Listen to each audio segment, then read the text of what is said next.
Bonjour à tous et bienvenue dans cette nouvelle vidéo. Aujourd'hui, dans cette nouvelle vidéo, nous allons voir les bases en statique.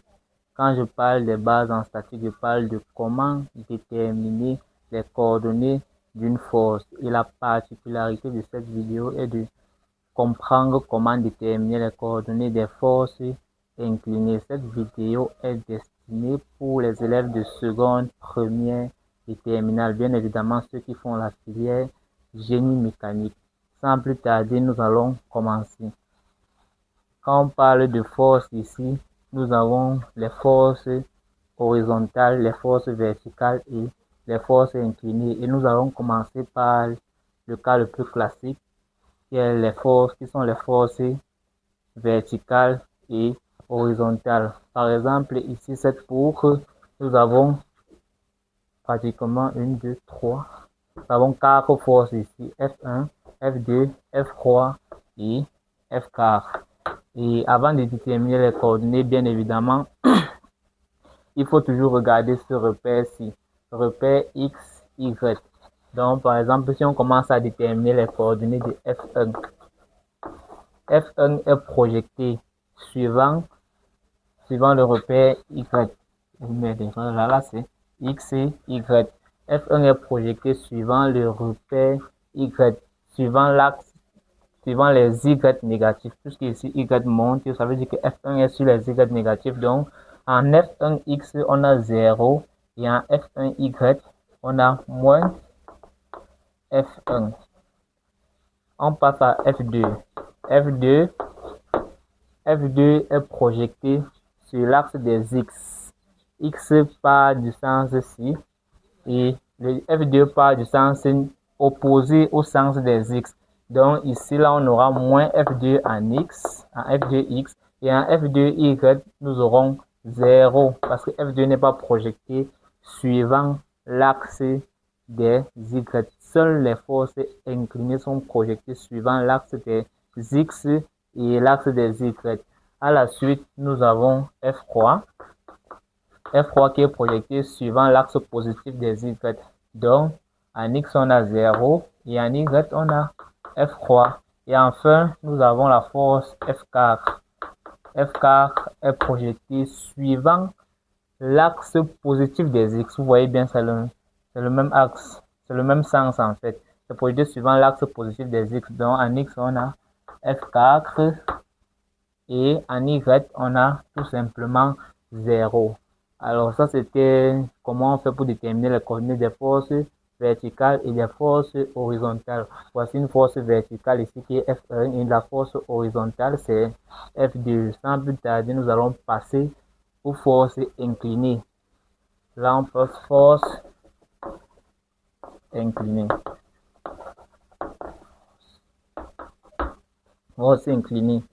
On commence avec un petit exemple pour bien expliquer. Donc ici on a F2. Là on a 60 degrés. Là, ici on a F2X. Et du côté ici nous avons F2Y. Donc F2 en Y. Et là l'axe des Y est comme ça. L'axe des X est là. Donc F2X est dans le sens positif des X et F2Y est dans le sens positif des Y. Tout ça compte. Si on veut donner les coordonnées de F2 ici, F2 aura pour coordonnées F2 en X, F2X a pour coordonnées F2 cosinus de 60 degrés et F2Y a pour coordonnées F2 sinus de 60 degrés. Maintenant, ici, le plus important est de comprendre pourquoi on écrit F2 cosinus de 60 degrés et pourquoi on écrit F2 sinus de 60 degrés. Alors, je vous donne d'abord la méthode que vous allez utiliser régulièrement. C'est une méthode qu'après avoir bien évidemment vérifié, on a jugé bon de l'appliquer sur tous les cas pour ne plus perdre du temps. Ici, là, l'axe avec lequel l'angle est formé. Par exemple, ici, l'angle est formé avec l'axe des X. Ça veut dire que sur l'axe des x, les coordonnées de F2 sur l'axe des x, on aura cosinus 6 dans le sens positif des x et moins cosinus dans le sens négatif des x. Donc, c'est pour ça que si on a mis F2 d'abord, qui est la force, cosinus de 60 degrés. Et forcément, si on a cosinus sur l'axe des x, sur l'axe des y, on aura sinus, parce que ici, ça va devenir angle alterne interne. Ici, on aura 60 degrés. Et là, on va chercher le côté opposé. On aura forcément F2 sinus de 60 degrés, étant donné que c'est aussi projeté sur l'axe positif des Y. Maintenant, je vais expliquer de manière plus détaillée. Si on retire ce triangle-ci,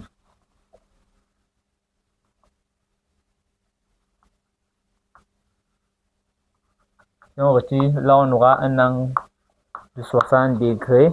Ici, là, en bas, on aura F2X, bien évidemment. F2X, qu'on a trouvé ici, là. Et ici, on aura F2Y. Et là qui est l'hypoténuse, on va nommer ça comment? On peut nommer ça simplement F2. Et maintenant, étant donné, ici, on veut quelle force? On veut F2 en X. F2 en X. Là, pour trouver cette force-ci, pour trouver le côté adjacent, il faut bien évidemment les formules de trigonométrie. C'est ça que je vais écrire là, sur Kato. H, A. Ça, c'est l'ensemble des formules de trigonométrie. Sinus de l'angle, ici, c'est 60 degrés. Sinus de 60 degrés est égal à côté opposé sur hypoténuse. Cosinus de 60 degrés est égal à côté adjacent sur hypoténuse. Et tangente de 60 degrés est égal à côté opposé sur côté adjacent. Et ici, qu'est-ce qu'on veut? Ici, on veut le côté adjacent qui est F2 en X. Qu'est-ce qu'on utilise? On utilise le cosinus, bien évidemment. On a la cosinus de 60 degrés qui va être égal à quoi? Côté adjacent qui est F2 en X sur hypoténuse qui est tout simplement F2. Et là, étant donné qu'on veut F2, on fait produit des extrêmes fois produit des moyens, ça fait F2 cosinus de 60 degrés est égal à F2 de X. C'est ça qui nous donne donc que F2 de X va être égal à F2 cosinus de 60 degrés. Donc, là, vous pouvez voir, si on veut faire avec F2Y, on utilise le sinus qui dit sinus de 60 degrés est égal à côté opposé. Le côté opposé à l'angle, c'est F2Y. F2Y sur hypoténuse, bien évidemment, sur hypoténuse qui est F2.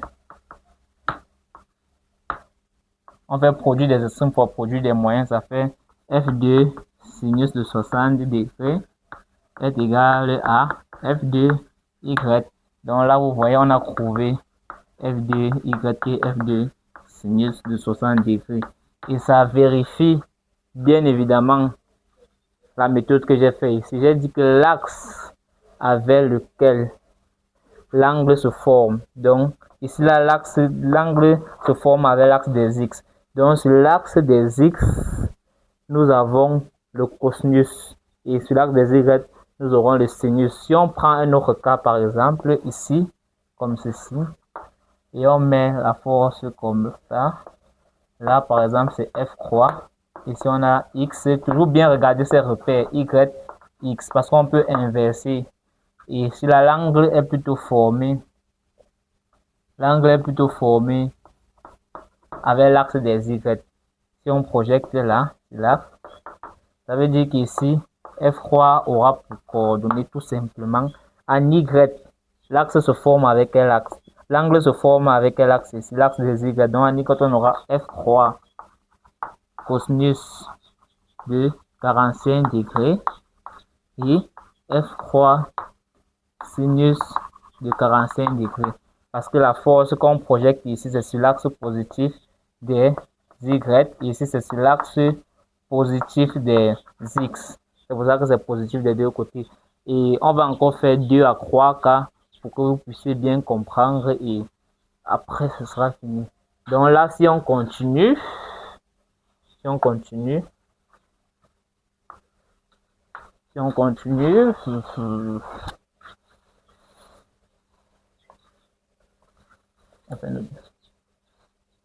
Là, maintenant, on change la manière de mettre l'axe. Donc là, par exemple, maintenant, on met la force comme ceci. Et ici, l'angle est ici, 35 degrés. Là, on a F4.